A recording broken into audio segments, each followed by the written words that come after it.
stared at my wife's yoga pants in the laundry basket. The rip in these yoga pants was located right at the crotch, but now, the crotch area had a tear, like something sharp had violently ripped it open. What caught my attention even more was the suspicious white stain along the edge of the tee. I leaned in closer and sniffed. A faint, fishy smell hit my nostril, making my stomach churn. "What are you looking at?" Cassandra's voice came from behind me. I instinctively shoved the yoga pants back into the basket and turned around, forcing a smile. "Nothing, just finished doing laundry," I said, trying to sound casual. "Oh," she barely responded, completely distracted. "I'm going to the gym tonight. You'll have to eat dinner alone." "By the way," I asked, trying to sound offhand, "how did your black yoga pants get ripped?" "Oh, that?" She kept scooping her yogurt. "I accidentally caught them on the equipment during my training session yesterday. So annoying." "Really?" I studied her profile. "It's torn pretty badly." "Yeah," she smiled slightly, "but it's fine. I've had them forever anyway. I'll just buy a new pair." I watched her walk into the bedroom to change. My chest felt heavy, like a stone was lodged inside. I walked back to the laundry basket and picked up the yoga pants again.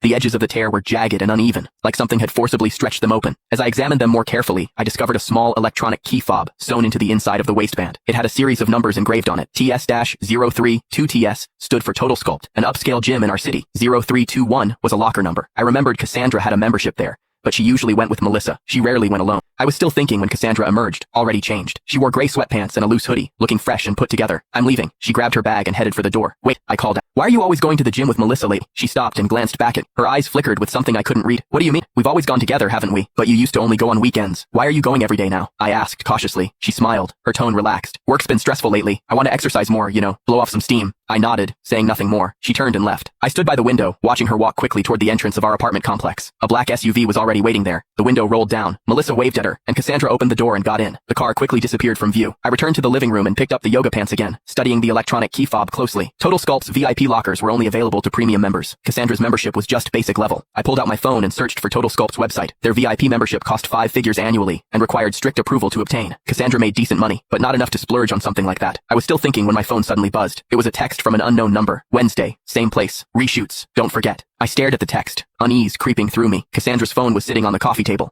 She'd forgotten to take it when she left. I hesitated, then picked it up and unlocked it. Her passcode had always been my birthday. That small detail gave me a sliver of comfort. I opened her text messages and found that she'd been in frequent contact with an unknown number over the past few days. The messages were mostly brief exchanges like, "See you Wednesday," and "Remember to bring clothes." I scrolled to the top and found the first text, sent about a month ago. "Wednesday 3 p.m, gym VIP area. Remember to wear those black yoga pants." My heart started racing. My hands trembled slightly. I kept scrolling and discovered they met every Wednesday, and each time, those black yoga pants were mentioned. The most recent text was from yesterday. "Great job today. Same time next week." I put the phone down. My chest felt like it was being crushed by a boulder. I could barely breathe. Cassandra went to the gym every Wednesday, and she always wore those black yoga pants. And today, those pants were mysteriously torn and stained with suspicious white residue. I picked up the yoga pants again and examined the tear. The fabric along the edges had been ripped apart, like something had forcibly stretched it open. Suddenly, an idea struck me. I grabbed my phone and searched yoga pants rip. The results made me freeze. Click the link in my bio to get the full story for free.